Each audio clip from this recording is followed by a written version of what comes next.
We're now ready to tackle monetary and fiscal policy. I think this reading is fairly light. There's a number of concepts, again, like we've seen in other readings in the economic material. But I think getting on top of this topic is maybe more intuitive than some of the others that we've seen. So look for this as something of a respite, although that doesn't say that it's content-free. It's certainly not. There's good questions that can come out of this reading, and the issues discussed here are important. So it's something that could, in fact, impact the exam and impact your understanding of the world around you if you're not used to thinking in terms of macroeconomics and monetary fiscal policy. So let's dive in, see what it is we can learn. So when we talk about monetary policy, so we're talking about monetary policy for a while, then we'll introduce both, and then we'll move on and talk about monetary policy, and then after we finish that, we'll dive back into fiscal policy. So when we talk about monetary policy, we really mean one thing, and that's the management of the money supply and therefore the credit markets. So there's two ways we can go about active monetary policy, or that is discretionary monetary policy, where we're trying to influence the direction of the economy and maybe smooth out the business cycle, some activity like that, either expansionary in times of recession or contractionary in times of a boom economy. But expansionary monetary policy basically involves increasing the amount of money out there. So if we expand the money supply, what we're going to do is we are effectively going to increase loanable funds at banks, and we'll talk more specifically about that mechanism later. But if you expand loanable funds for a bank, that's inventory. So they suddenly have excess inventory. How would you respond if you were running a business and suddenly saw that you had lots of extra inventory? Well, you would probably cut the price. So when you cut the price, that's going to decrease interest rates, and the interest rate is the price of money. And if you have lower interest rates, then you should have increased interest-sensitive spending and investment. So households buying more houses, cars, those types of things, and businesses making more investments in property, plant, and equipment. Contractionary monetary policy is exactly the opposite. That is, if we want to slow down the economy a little bit, we're worried about it overheating, then we will decrease the money supply, so we'll contract the money supply. That's going to lead to the opposite impact with interest rates. That is, it's going to increase interest rates, and higher interest rates should have the tendency of sort of raining on the parade, so everyone's feeling 10 feet tall, bulletproof. If we increase interest rates, then it's a little more expensive to buy the new house or to build the new plant, and that tends to contract this growth that's going on in the economy. So again, if you compare this to the business cycle, when we're cycling up, that's when we're going to contract, and when we're cycling down, that's when we would want to expand the money supply. So that's the basics of monetary policy.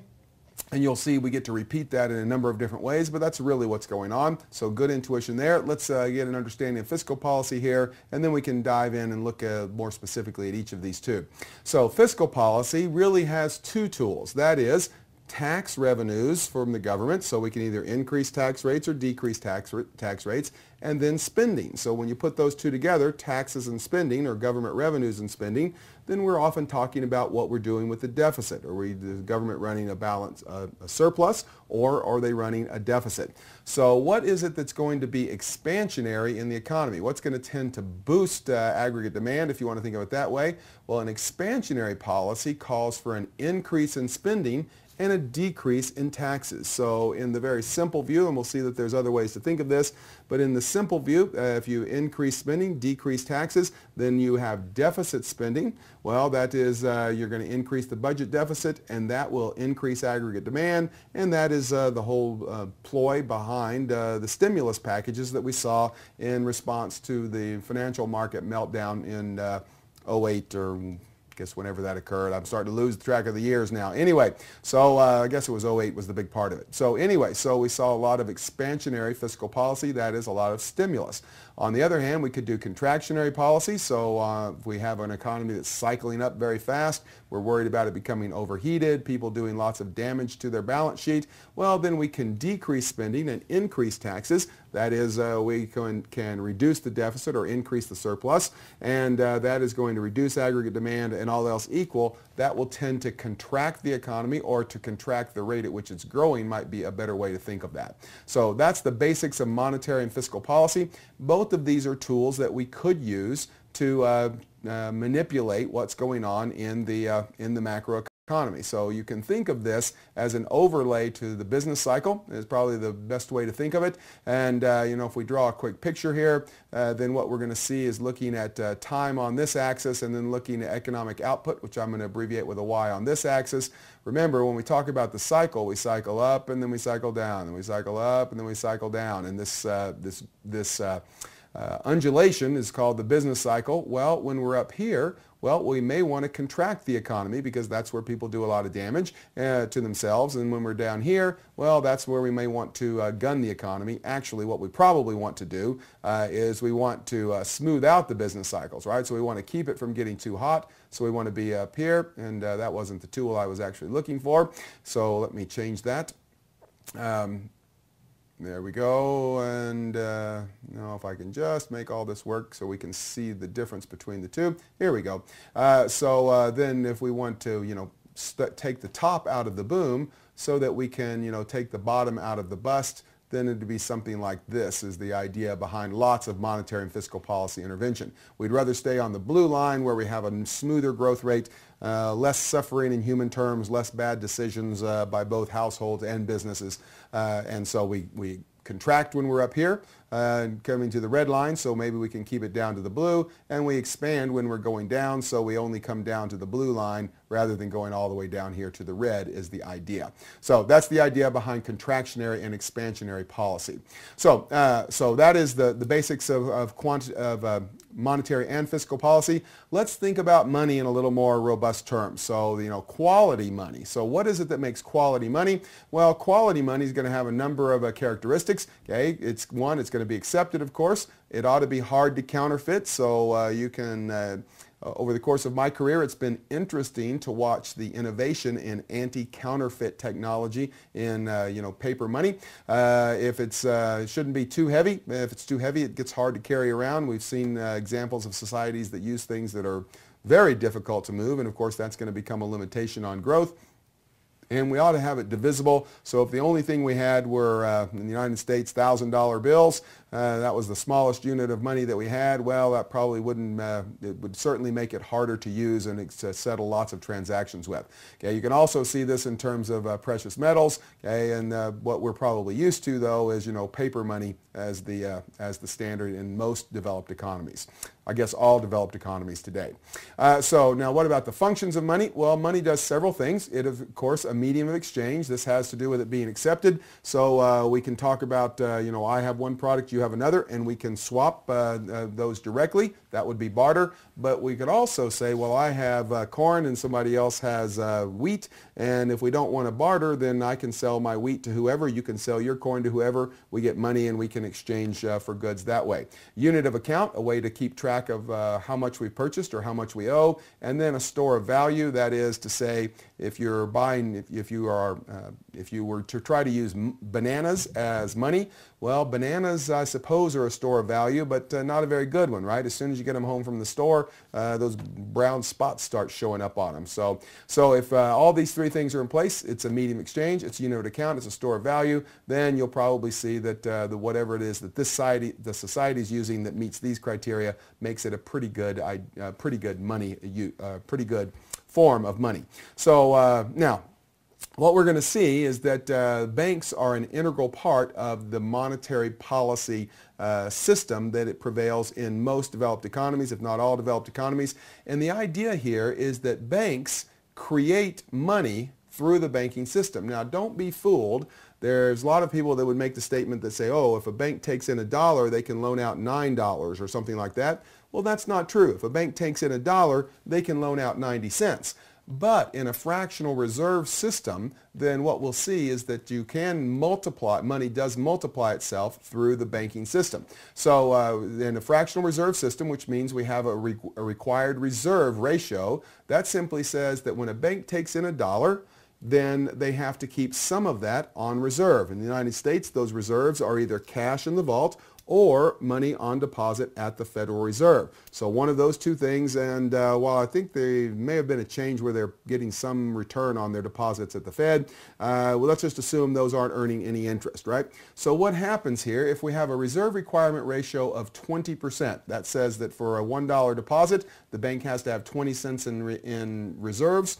Well, when the bank gets a new deposit, okay, so we have a $1,000 deposit come into a bank, think of that as new money.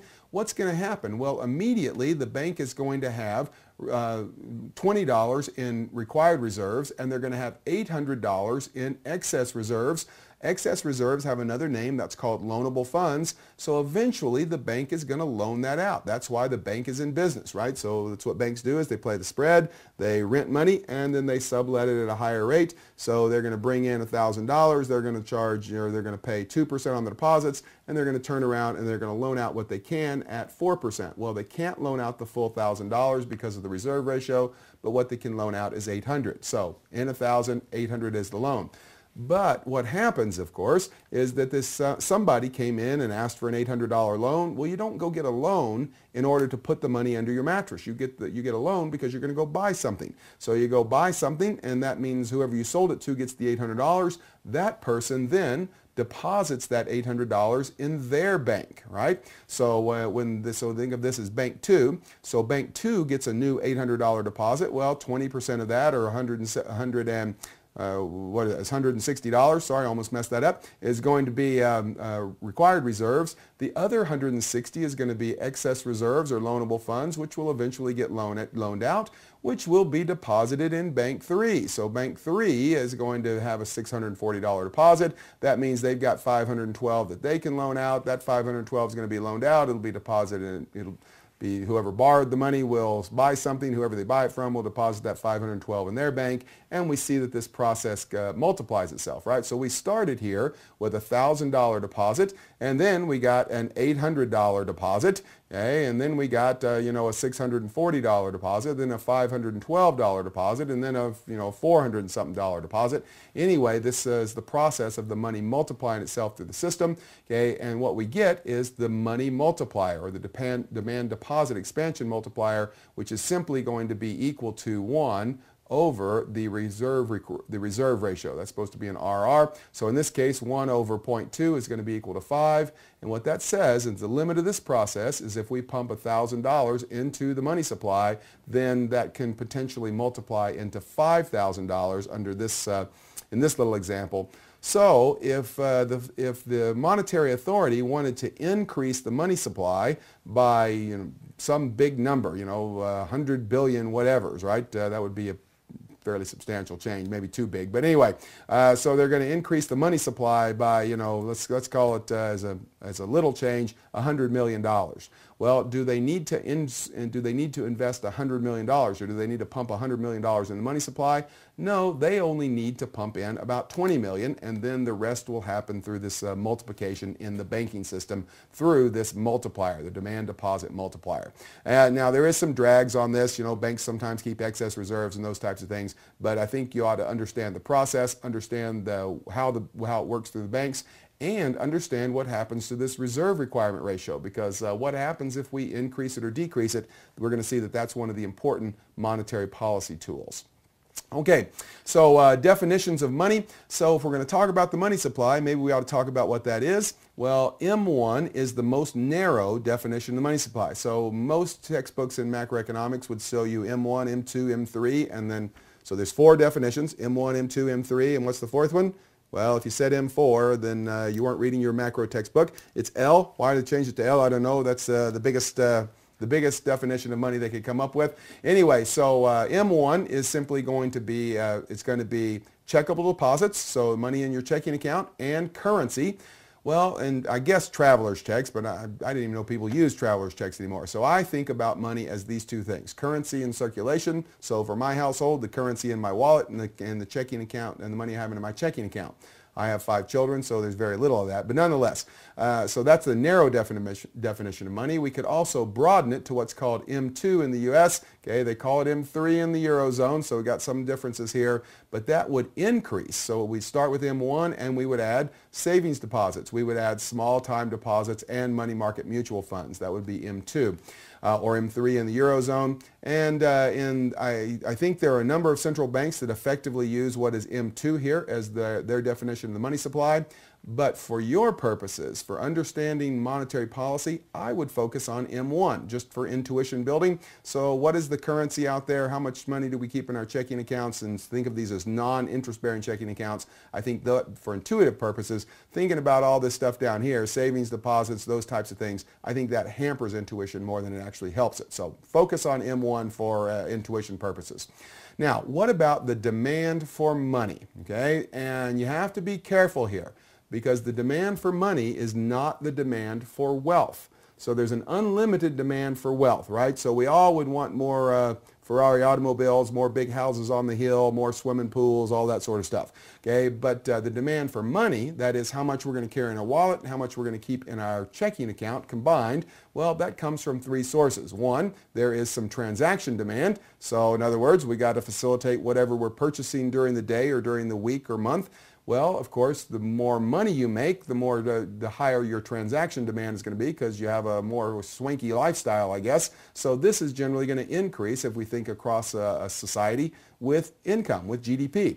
Okay, there's also a precautionary demand. So, if you're going out of town, you think you need, 1,500 pounds, and but you take 2,000 pounds with you just because you have some precautionary use and your precautionary demand. So this is money you hold for, to allow you to deal with unforeseen events.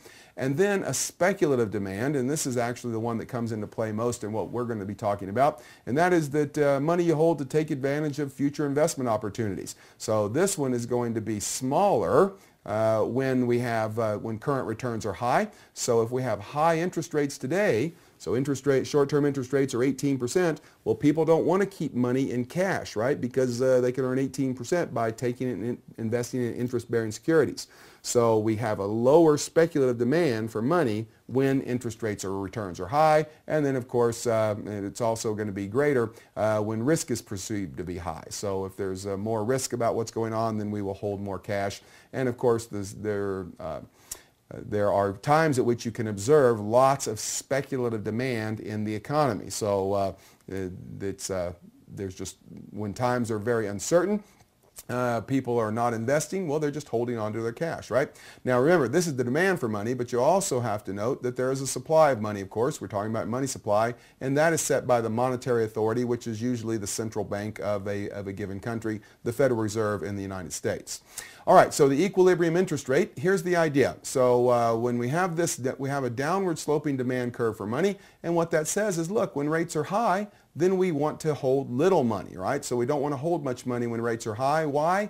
Because if rates are 20%, then we don't want to keep our money in our wallet. We want it in a money market mutual fund earning 20%. But if rates are very low, then, we get sloppy and we keep lots of money in our checking account, right? So the slope here and the shape doesn't matter. Those aren't important. What we're saying, though, is that there is a downward slope on the demand for money.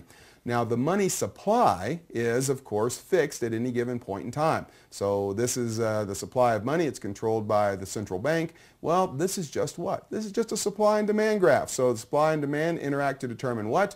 Okay, so we have quantity here. This is the amount of money. And we have the price here. This is just a PQ graph. The price of money is the interest rate. These things interact to determine the equilibrium rate. Monetary policy, as we're going to see, as long as I got the graph up here, I will show you one more thing, and that is, of course, we can take this money supply and we can change it. We can increase it or decrease it. That's what central banks do. So what if we increase the money supply out to here? Right? So we shift it out this way, we increase the money supply. Well, now interest rates are going to be lower, right? So it's just a regular supply and demand relationship, just like you're used to thinking about. You're just not used to thinking of the demand for money as a downward sloping curve. And the key to that is to recognize that there's several sources of demand, and don't think of money as wealth. Think of money as what you carry in your wallet, and I think the intuition here will be more clear.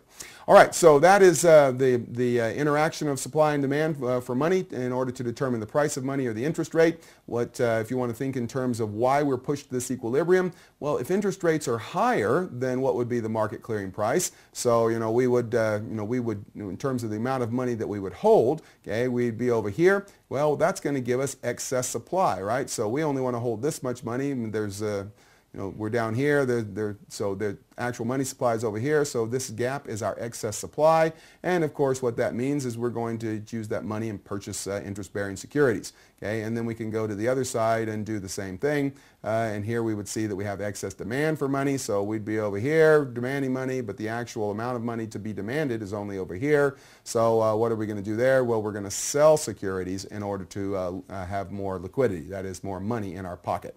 So that is the mechanism that pushes us towards equilibrium for our interest rate model here in determining interest rates with supply and demand. Okay, the Fisher effect. This is a relatively common thing. This shows up across the curriculum in a number of different forms. Or in a number of different places, maybe in two forms at least, Fisher and International Fisher, that you'll see later on. But nonetheless, the riskless nominal interest rate is going to be the real risk-free rate plus expected inflation. Now, this is really missing a cross-product term, so if we actually derive this, we'd see R times inflation number. But if, riskless rates are 2% and inflation is 1%, then take 0.02 times 0.01, well, we just ignore that. So there will be times when we're going to have another term over here, is the reason I mentioned that, that is going to be a cross-product term if interest rates are high or if inflation is really high. So you will see that on occasion in the curriculum. You're not going to see it in this reading. So if there's uncertainty about future inflation rates and the risk premium that will be associated with this uncertainty is just going to be added to this. So if you've got a lot of uncertainty about interest rates, so we have a real rate, plus we have our expectation. But if volatility on our expectation is very high, then the market is likely to demand some premium in order to accept the extra inflation risk embedded in this, right? So anyway, so that's the Fisher effect. I think this is okay down here, but I would focus up here. This is a very fundamental relationship in finance and economics, so you see that a lot, and you'll see it extended, like I said, in a number of cases. All right, so we talked about money, we talked about interest rates. Let's talk about central banking. So central banks, these are generally the people that issue currency. So they issue the currency for a country. They are the country's banker. They are also the bank's banker. They are generally or have some responsibility for regulating the banking and payment system. They are a lender of last resort, which means that you have a central bank and you've got all of these other banks out there. Those are the ones where all the deposits are creating reserves and excess reserves and that sort of thing. Well, the notion here is that every day at 5 o'clock, or when the banks close, they all have to settle up and they have to have enough reserves. So if you've got $1,000 in deposit to the bank, 20% reserve requirement, and the reserve requirements are actually more complex than that, but we don't need the additional complexity here. Then we've got to have $200 in reserves. Well, if we only have $150 in reserves, what do we have to do? We've got to go out and get some more reserves. Now, normally, that will happen by borrowing from other banks, and we'll talk about the Fed funds rate later on, but that's what happens. That's where the Fed funds rate comes from. It's banks borrowing, lending to one another, and lending through their reserves. However, what if you can't get another bank to loan you money so that you can have reserves like you need at the end of the day? Then you can go directly to your central bank, who is a lender of last resort. So if you can't get money elsewhere, you can go to the banking institution or to the central bank and say, hey, I'm down to my last resort. You are the lender of last resort, so loan me some money. The problem with that, of course, is that the central bank is also a regulator, right? So if you're a banker, you just don't want to go to the regulators and say, hey, I'm down to my last resort. So frequently, this is a seldom used item, this lending function, seldom used relative to the size of the economy and the size of reserves. The central bank often holds a country's gold reserves, and what we're really interested in here is it's the central bank that conducts monetary policy in most countries, or some part of the central bank that's going to do that. So what we're going to talk about is monetary policy, how it impacts the economy, that sort of thing. So objectives of the central banks. Central banks are obviously very powerful, so the central banks are going to have stated goals in many cases. Okay, all central banks have price stability, okay, as their number one goal. So if you look at read the charter for the Federal Reserve, what is their number one goal? Well, it's going to be price stability, which means low inflation. Okay, and so many would have some sort of explicit target. In other words, they want to keep inflation at 2% or 3% or something like that. The United States and Japan don't have explicit targets. Their objective is to keep interest or inflation low, but nonetheless, that's the goal of the central bank. Okay, so they also are going to have other goals. So what we would see in the United States is that our central bank has 3 goals. One of those is price stability, which could also be expressed as low inflation. It could also be a stable price level. Then to maintain full employment, and then to promote economic growth. These 2 things are actually fairly closely linked, so you could probably think of those as one.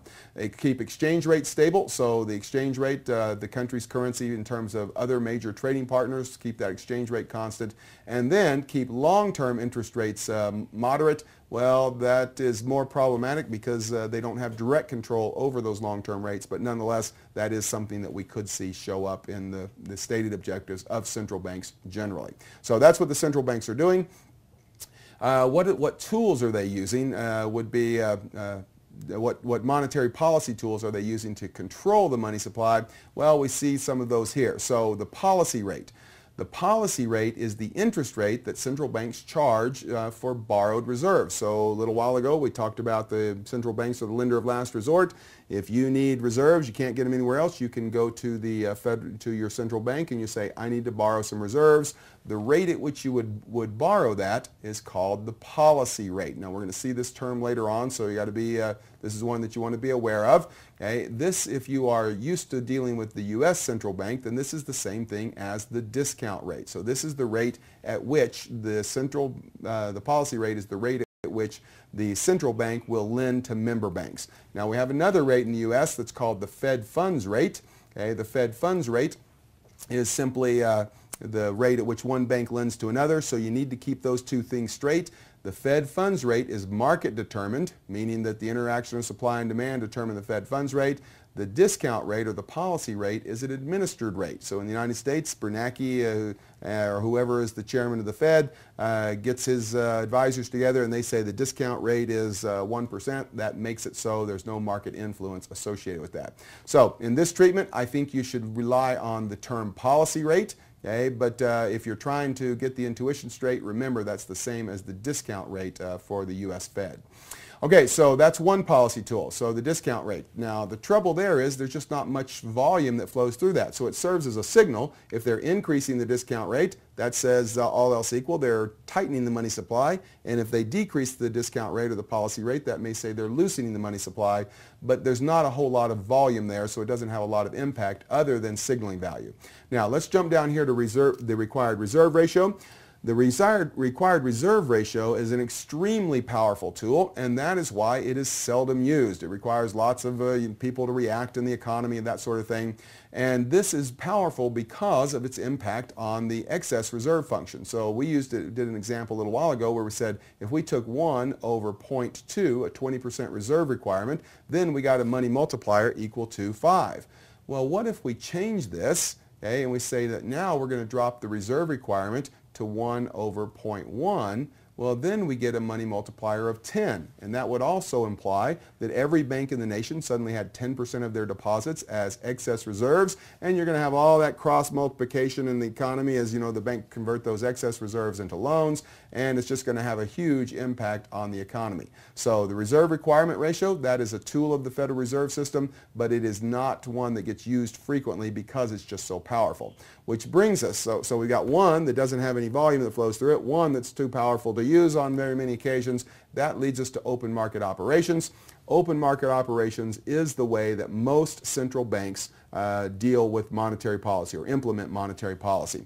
And so you can think of this, and this is just for intuition purposes. This isn't exactly what happens, but think of the Federal Reserve or the central bank as having a big stack of cash, okay, and a big stack of government bonds. So they got both of these things that are at their disposal. So what happens then if they take some of those bonds and they sell them? Well, if you have lots of bonds trading in the market, right? So if one consumer buys a bond from another consumer or household or whatever it is, then someone has a bond and someone has cash in their checking account. And if the person with the cash buys the bond, well, they get the bond and the cash goes to another checking account. In other words, there's no new deposits in the system, right? So that doesn't create any money. But if the federal government buys and sells bonds, not the federal government, if the Federal Reserve or the central bank buys and sells bonds, well, if they are going to sell a bond, then they're going to take that money and they're going to take it out of circulation. That would be decreasing the money supply. If they buy bonds, that is, they take some of their cash, okay, and they put it into the system in exchange for a bond, okay, well, what are they doing? They are putting new money into the system. So if they put $100 into the system, the money multiplier is 10, then we could see that multiply to as much as $1,000 in new money. So open market operations, this is the most often used tool. And in fact, in the United States, the Federal Reserve both buys and sells bonds every business day. So they're buying and selling to kind of keep everybody guessing about what they're doing, and you have to look at the impact over a 30-day period in order to know exactly what's going on. So open market operations, you want to know what's going on there, but you need to know the other policy tools as well. Okay, central bank characteristics. So what makes for an effective central bank? The notion here is that they ought to be independent. So that means that it's not going to be the currently in power political party or political structure that is going to influence the decisions. So in other words, if you let politics spill over to this, then every time we're coming up on an election, well, then the political powers are going to say, hey, let's gun the money supply, create, some prosperous times, even if it ultimately leads to inflation. Well, at least we're going to get reelected, and of course that to politicians is the most important thing, right? So we need to be independent of the political process. We can describe this as operational independence. That is, they're free to set the policy rate, okay, but also target independence, and that means that they can decide what is the inflation target, how are they going to measure inflation, those types of things.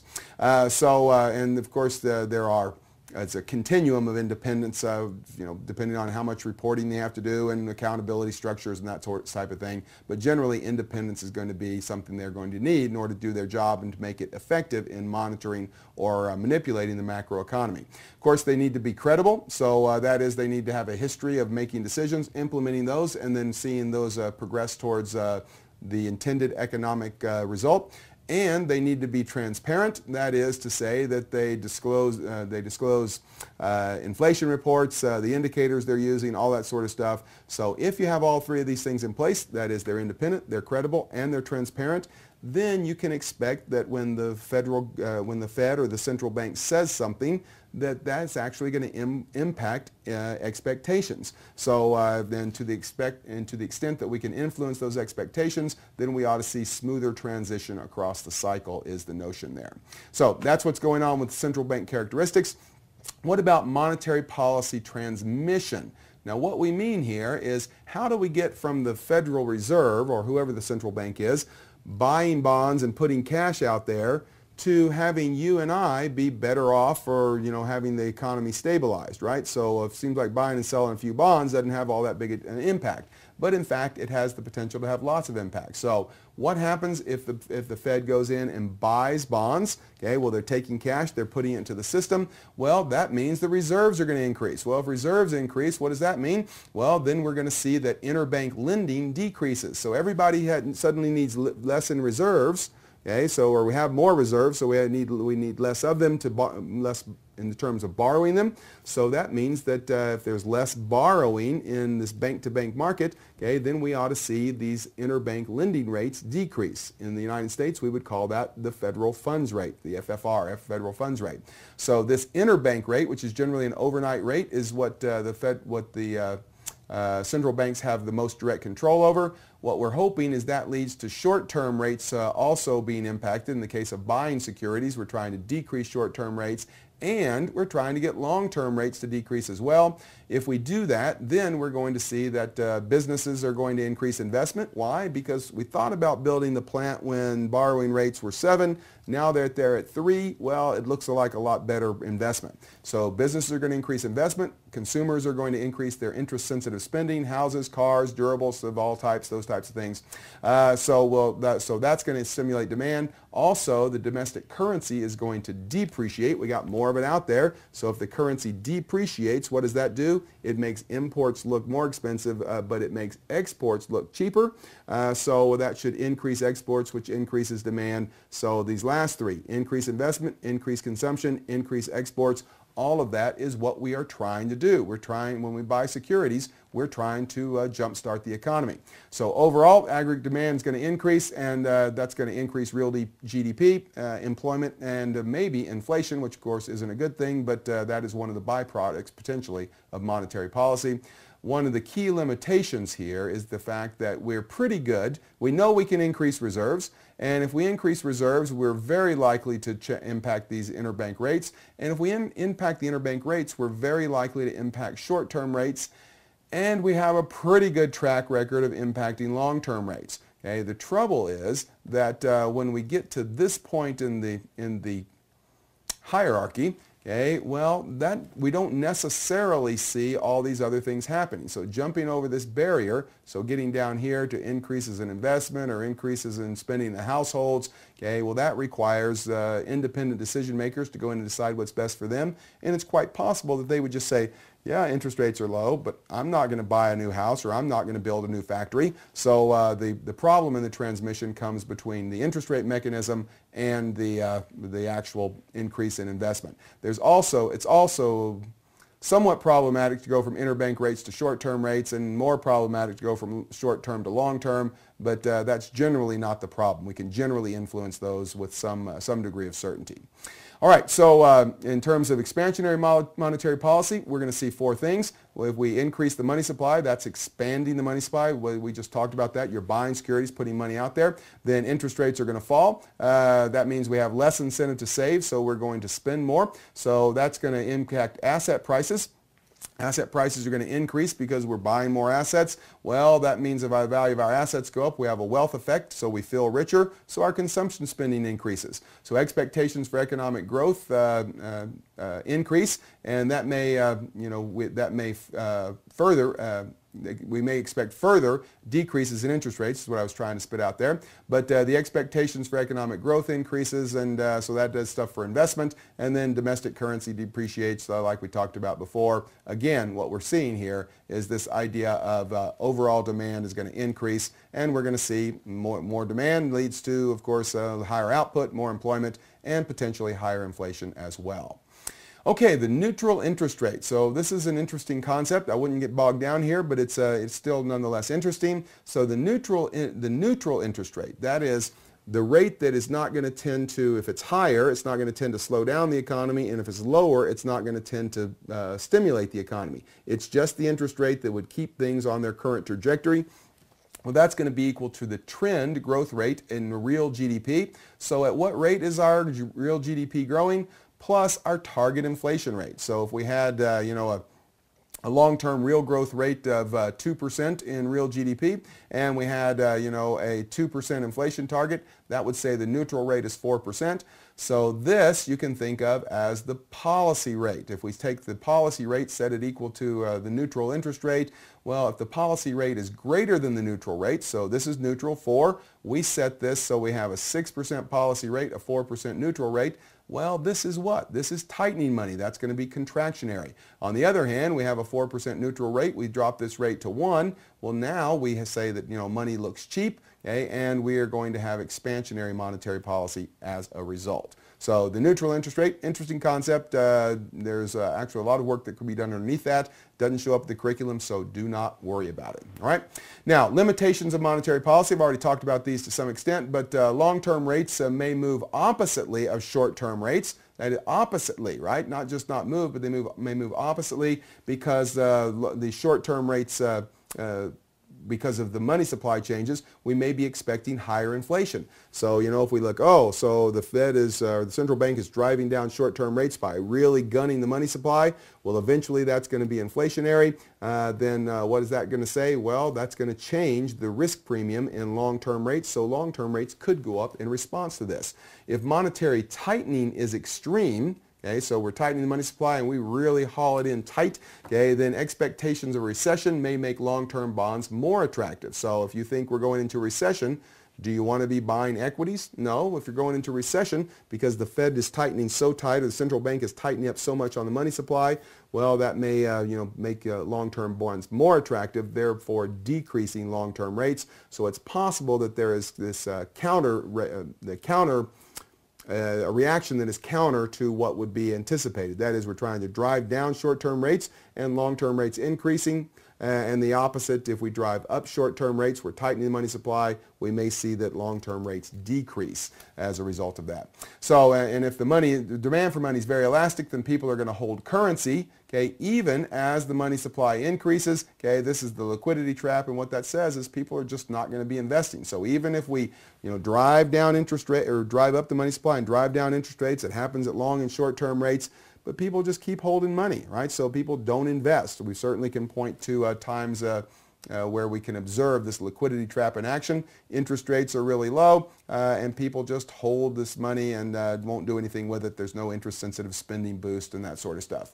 Okay, so limitations, couple more of these. So banks may desire to increase capital and not increase lending in response to expansionary monetary policy. So that is to say, they may just use that money to do something else other than make loans.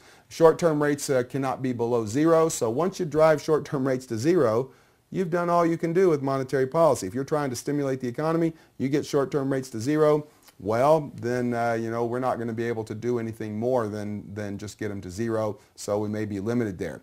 We've also seen this idea of quantitative easing, which is a new term well, I'll say new, it's in the last few years.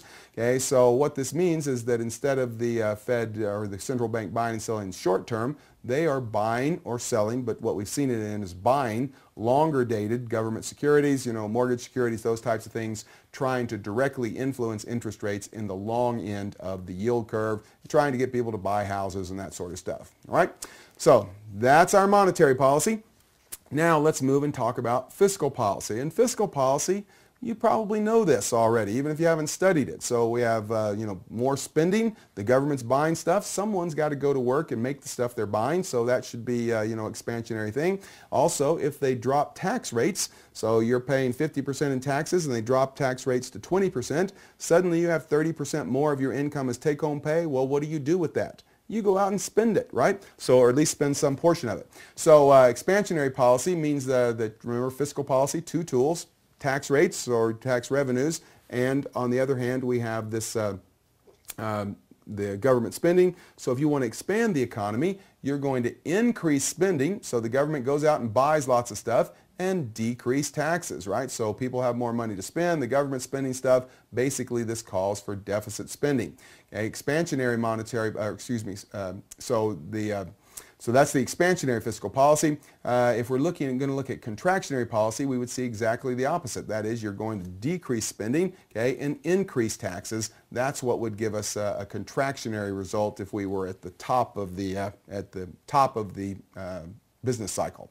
So fiscal policy generally, I think we've already talked about that for the most part. Now, there is strong differences between different schools of thought in economics on the value of this fiscal policy stuff.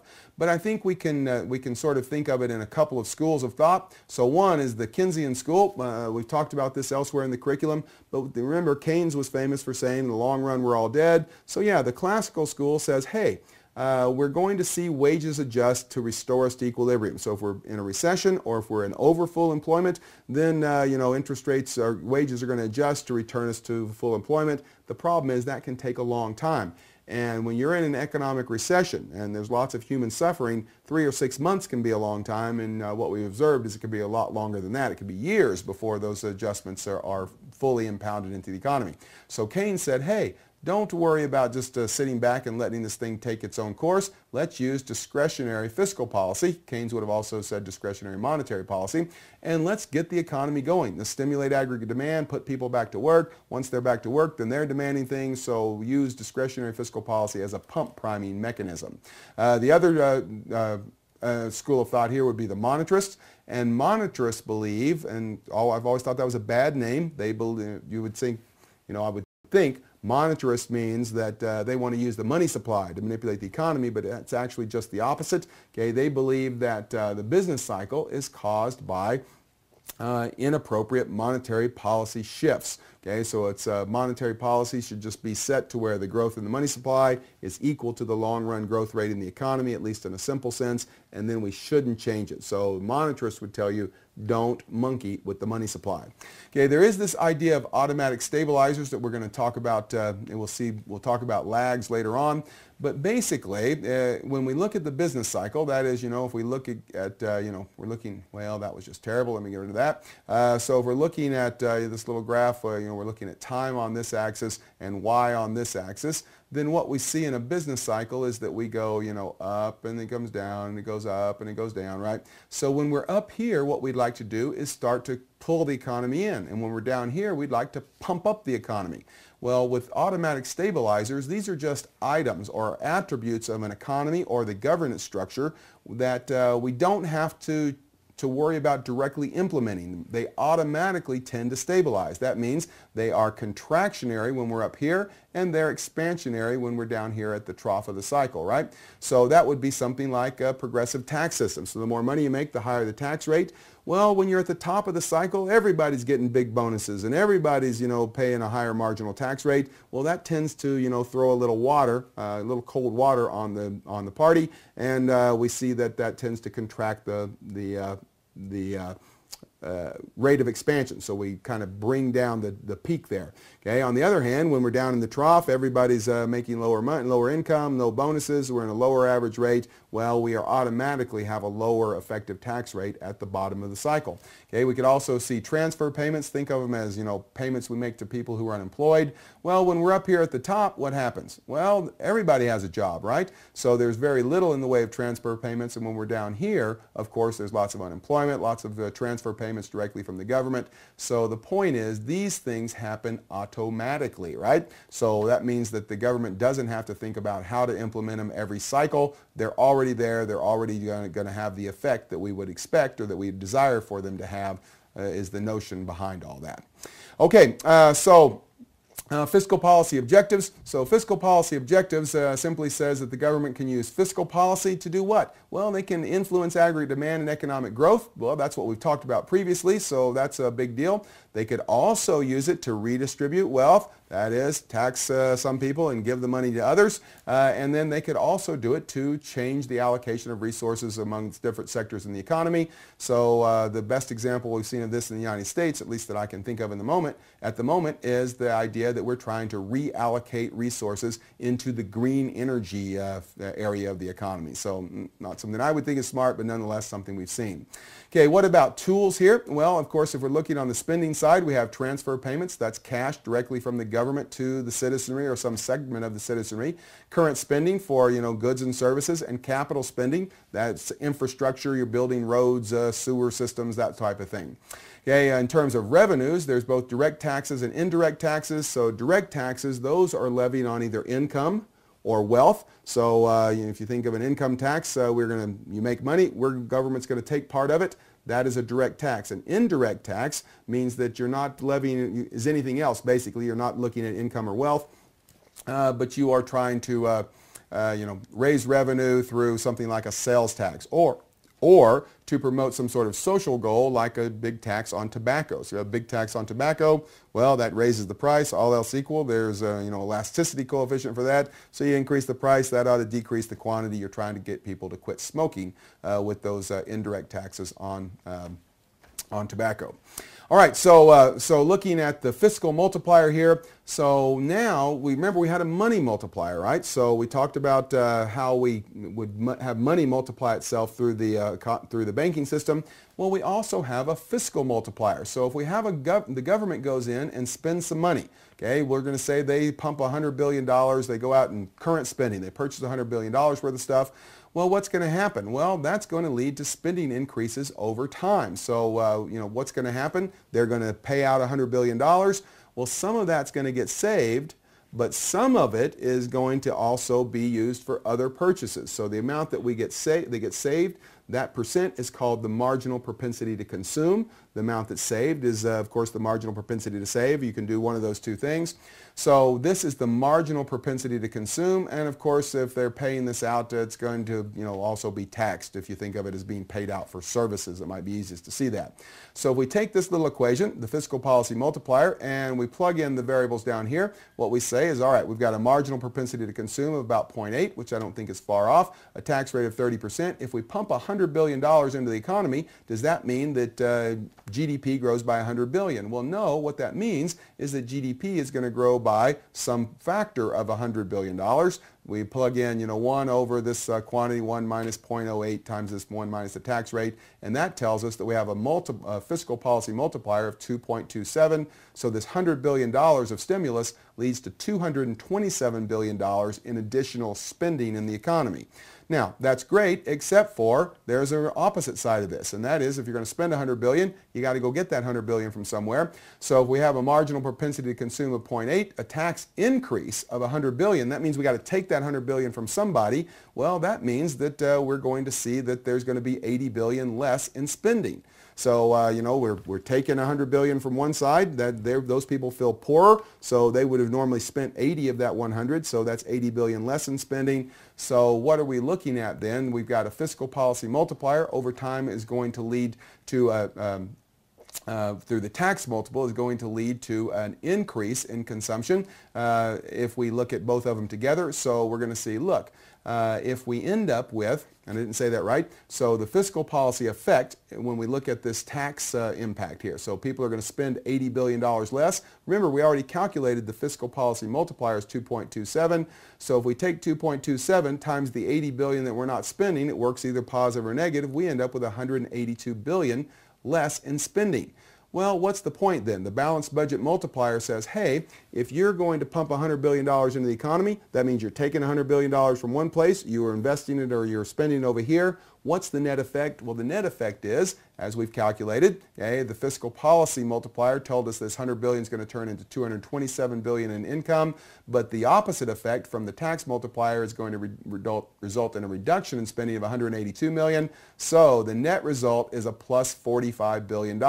So this is the tax and spend incentive. So if you tax and then spend, and you believe what this says, then you're going to end up with a bigger economy by $45 billion is the point. All right. So Ricardian equivalence, what this says is if everybody's very smart and everyone anticipates what the government's doing, then it's not going to matter. So we have a tax decrease causes tax, so a tax decrease. We decrease taxes during a recession. Okay, that leads to some sort of deficit spending, something like that. Then taxpayers increase their savings rate in anticipation of higher future taxes. We know this budget's got to be balanced. And if the increase in savings just offsets the tax decrease, then we have Ricardian equivalence. In other words, government can't do anything, right? So if we're going to decrease taxes to try to stimulate the economy, and that is in turn going to increase savings so people aren't spending, then those two things offset. There's no impact on the economy. That is Ricardian equivalence. So the same thing would happen with government borrowing. So if they borrow money and we save money because we know eventually they've got to pay that back plus interest, those two things are equal, then what we're going to see is that they're going to have no impact on aggregate demand. So Ricardian equivalence is the sort of the opposite side of all these other stories we've told. That is, if people are smart, which of course is a big heroic assumption, then if people are smart, then this stuff is going to probably have very little impact. There's certainly some truth to the idea of equivalence. So if we decrease tax rates, people do change behavior in response to that. Whether there's a full offset or not is maybe an open question. Okay, so here what we see is the debt ratio. So this is government debt over GDP. And the point here is if the real interest rate on government debt, that is what we're paying in the numerator, okay, is less than the real growth rate in the economy, then we'll see this ratio shrink over time. So you can think of this as saying, well, let's see, we've got the government debt, we got the real interest rate here that's going to be paying, this is going to be increasing by 2%, but GDP is growing by 3%. Well, the denominator is growing faster than the numerator, so the ratio would go down. If you reverse those, then the debt ratio is going to be going up, is the point. Okay, budget deficits. So the reasons to be concerned about deficits. So if you're someone who laments what's going on with the deficits in your country, then you're probably living in North America or Western Europe or Japan. Anyway, so we get higher future taxes. So if we're going to have a deficit today, we got to balance that deficit eventually. Higher taxes in the future, that's going to hurt growth in the future. Government borrowing, of course, can drive up interest rates, which that's the crowding out hypothesis. So that's the government's borrowing money, so the private sector can't borrow that money. Okay, and then of course at some point that debt becomes risky. There's so much of it. Interest rates rise, and as interest rates rise, that's going to cause problems with inflation and the basic expansion of the economy in general. Now, there's also a school of thoughts that would say, you don't need to be concerned about the deficits. Why? Because, if a deficit is to finance capital investment, that is, we're borrowing money, but we're investing in good things, well, then we ought to see that we are going to have higher GDP in the future. And if we have higher GDP in the future, that'll be used to pay back the debt. So if we're doing something productive, we're building roads and we're expanding electric power or those types of things, then maybe that would be something where deficit spending would be good because there's some sort of offset to the debt that we're incurring. So if you believe in Ricardian equivalence, then it doesn't matter, right? So we're just all going to balance these things out. And if the economy is operating below capacity, then the crowding out argument is important because there's excess funds to loan there anyway, so the government can borrow them and then nobody else wanted them because we already had lots of extra capacity in the economy. Okay, fiscal policy lags. We talked a little bit about this earlier, at least we alluded to it. So maybe it's easiest to look at a picture while we're talking about it. So drawing one in here real quick. So this is time against output again over here, and we talk about this notion of the economy going up and down and up and down. So that's the business cycle, and of course, we like to usually trend that something along those lines. Well, the point is, if we have these three lags, right? So we have one that says, look, when we're up here at the top, okay, so that's where the party's getting really heated, but nobody realizes that the party's gone on too long while it's going on. That's why we have bad things happen at parties, right? That's when people start putting lampshades on their head and you get those embarrassing photographs.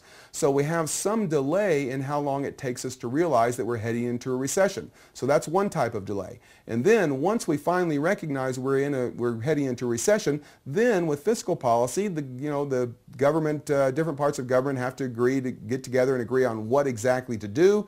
And then once we agree on what to do, well, fiscal policy is not going to change things overnight, so we're going to have some sort of implementation lag. So we have these three lags, and the point is this could be destabilizing because what we wanted to do was take the top out of the peaks so that we could have less of a trough. But we end up over here gunning the money supply just when we were on the way up anyway, so we end up destabilizing the economy because of the lags. And that's a terrible picture, but that says something about my artwork. Anyway, so we have the recognition lag. That's the time that it takes us to realize that there is something is changing. Okay, then we have the action lag. That's when the government and the policymakers get together, and then impact lag. All of that together means things are destabilizing. So limitations here. So there's lots of limitations on fiscal policy. So if we're already at full employment, fiscal stimulus is just going to result in higher inflation. If we are below full employment due to supply shortages, well, fiscal policy is not going to suddenly make more supplies available. And if we have a high unemployment rate and high inflation, that's what we call stagflation, then we're not going to be able to address both of those simultaneously.